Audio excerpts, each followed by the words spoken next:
Hello, brother teacher here. Today I would like to talk to you about toxicity in the human body. In other words, when our bodies are potentially poisoned, what causes our bodies to become poisoned and or toxic? The world in which we live is toxic. So, what are the causes of a toxic body? I'm going to go through a list of things that causes toxicity in the body, the human body, your body, my body, anyone's body. But before I do that, I want to say this. Hundreds of years when we lived fundamentally on the land and off the land, uh, a lot of plants, chemical plants and industries did not exist. So we were not exposed to vast amounts of pollution and chemicals in the air and so forth. And it was not until the Industrial Revolution, somewhere about that time, when man began to mass produce products for human use and consumption, did we then begin to see more chemicals and toxic materials in our environment. Now, the causes of a toxic body are really simple. It's the food we eat, such as processed foods. If it's not organic, it's not real, and chemicals are added to it, and preservatives and various other things to keep it from spoiling on the grocery floor shelf, then it causes toxicity in the body. The water is no different. The water is full of chemicals, chlorine, arsenic, heavy metals, aluminum. Um, what else? Cadmium, palladium, iron, lead. The list just goes on. So there are metals in our water as well, not to mention the fact that we have prescription drugs that are pharmaceutical drugs, that is, that have been flushed down the toilets into our water systems, made its way into our water reservoirs and so forth, and then we end up consuming that water through our municipal supply coming through our own sinks in our homes. So the air we breathe, I touched on that a moment ago. All of the chemical factories, and not just simply chemical factories, but production factories, period, automobile industry, the food industry, the textile industry, you see plumes of smoke and soot and all types of things being spewed out into our atmosphere, into our air, not to mention the trains, the planes, the automobiles, and so forth, and all of the different electrical and cell phone towers and so forth. All of these things are putting negative ions, if you will, into the atmosphere, into the air that we breathe every single day, and we are absorbing those things and breathing in those things. Alcohol consumption.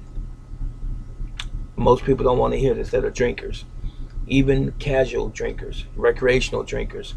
Alcohol, ladies and gentlemen, I'm sorry to say, it's not food. It serves absolutely no benefit to the human body. As a matter of fact, when you drink alcohol, you affect your body in a negative way. I don't care if it does feel good to have a buzz. It does not dismiss the fact that it harms your body over time, especially the liver, which is your body's poison center, primarily. Also, pharmaceutical drugs. If it's not natural, when we are natural and we're putting something that's made in the laboratory into our bodies, it's going to cause a toxic effect. And ultimately, it's going to cause our health to fail. And right before our health fails completely, our organs internally are going to start to break down and not function the way they were designed to function by nature. Lack of physical activity and exercise. People are lazy today. They don't want to do any work. A lot of people tell me and have told me, I get my exercise. I go up and down the steps to do laundry in the house. That's not truly exercise. Or I get my exercise. I walk outside my door to pick up the newspaper, or I walk the dog out in the yard. Truly, that's not exercise. Exercise is when you put stress on your heart so that you have a cardiovascular upsurge, if you will, and you begin to breathe heavy as a result of the exertion that you are applying on your body, through rapid pace walking, jogging, jumping or skipping rope, running even, doing sit-ups and push-ups and other calisthenics and kinetically associated exercises to get your heart rate up so that you can burn calories, so that your heart can stay strong, so you can help your circulatory system and all of your body's internal systems function at their optimal. That's exercise. Sitting in your chair eating pork rinds and drinking beer, watching your favorite TV show is not exercise. Getting up, standing on your feet to wash clothing is not exercise. Getting up to cook a meal for your family that takes you an hour and a half to 2 hours to cook is not real exercise. Exercise is just what it says. You are putting stress on the human organism, which is you. That's exercise. And that's one of the reasons we have toxic bodies as well. Your body was designed to move. Also, lack of sunlight and fresh air. We are so babyfied. We are so spoiled with air conditioner, especially in the summertime. I have people come in my home or they come in my store and they say, boy, I'm going to steal some of your air, suck up some of your air for a minute. Air conditioner is okay, but it's temporary. Should be temporary. It should not be a mainstay. It should not be something that you use on a 24/7 basis every single day, most of the day when it's hot outside. Open your windows of your home or your business, your office, and get fresh air. We are creatures that are living, biologically put together by the Creator, by God. We were designed to move. We were designed to eat real food. We were designed to drink real water. We were designed to breathe in oxygen, not some chemicals that are used to produce cold air, freon in the air, especially in your cars, your automobiles, and your homes. That is not real air. That is artificial air. It feels good. It's psychologically benefiting to most of us, but it's harmful to your body over time. Okay, the last one is a poor state of mind. Anger and depression can cause toxicity in the body as well. You're supposed to be upbeat. You're supposed to be positive. You're supposed to be happy. We have the emotion of anger, sadness, and joy or happiness. We possess all of those characteristics and or traits. Which one should you possess most of the time and exhibit? Happiness. Well, if you're not happy, you need to find out why it is that you're not happy.